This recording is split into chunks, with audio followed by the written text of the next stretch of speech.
Қаңбақ шал ертегісі. Бұрында қаңбақ шал деген шал болыпты. Мал мен басқа зар болыпты. Кедейліктен шықпапты. Ол ау салып, балық аулап, тамақ асырапты. Жел соқса, шал домалап жөнеледі екен. Содан соң оған қаңбақ шал деген ат қойылыпты. Күн сайын ауына ілінген екі балығының біреуін бір түлкі әлімжеттік қып тартып жей береді екен. Түлкінің бұл қорлығына шыдамай, шал бір күні екінші бір жерге көшем деп дүние мүлкін арқалап жолға шығыпты. Шаршаған соң оны бір жерге көміп кетіпті. Бір жерге елдің сойған малынан жинап алған шек қарнын көміп кетіпті. Бір жерге қарындағы айранды көміп кетіпті. Жүктің салмағымен қаңбақ шал ұшып кетпей келеді. Жүктен арылған соң желмен ұшып бір жерге ұшып түсіпті.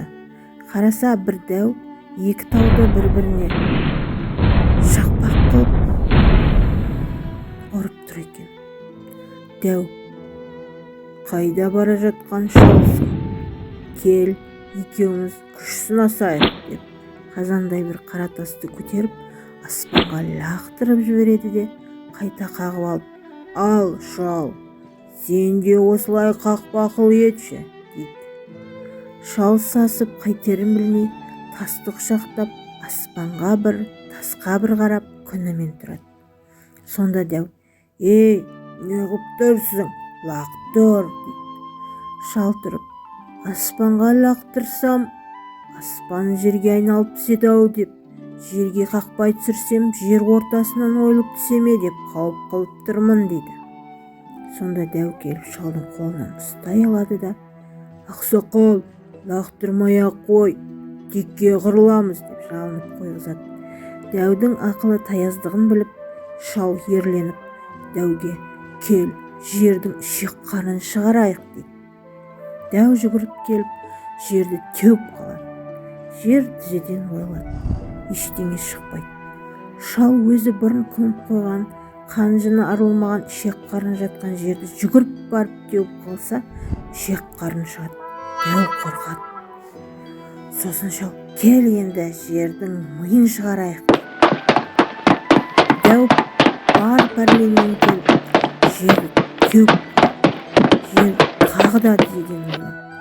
Ештеңе шықпайды. Шал манағы айранын көміп кеткен жерді жүгіріп барып теуіп қалса, бұрқ етіп айран шыға келеді. Дәу одан бетер қорқады. Мына шал не деген орасан күшті деп шалдың айтқанын істей береді. Ақыры шал онан қалай құтыларын білмей: "Енді қайт, ертең бізге қонаққа кел" дейді. Дәу: "Жарайды" деп кетіп қалады.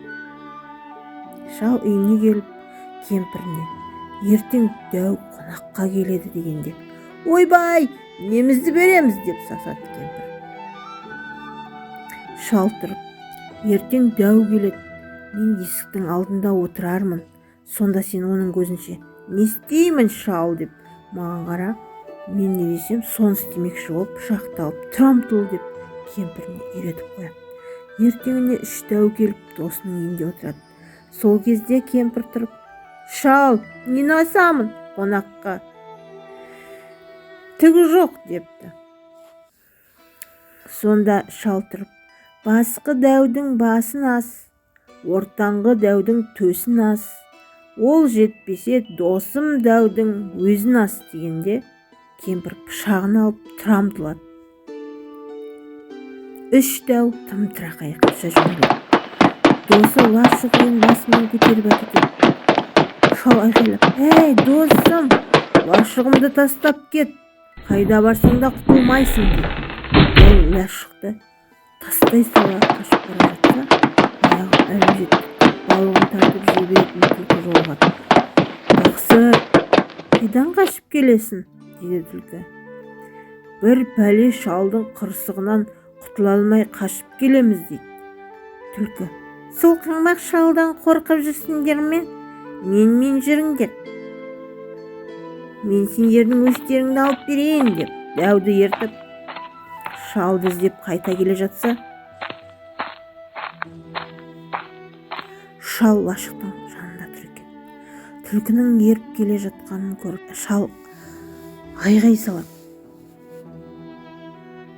Ей түлкі-ау, арғы атаңда 6 атамның құны бар, бергі атаңда 7 атамның құны бар, өзіңде бітіспейтін кегім бар, 3 дәуді сол үшін бергелі жатырсың ғой, бәрібір онымен бітпеймін деп дауыстайды.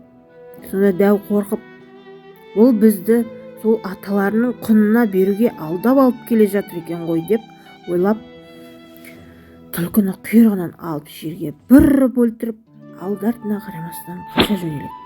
Сөйтіп қаңбақ шал дәулер мен түлкіден осылай құтылған екен дейді.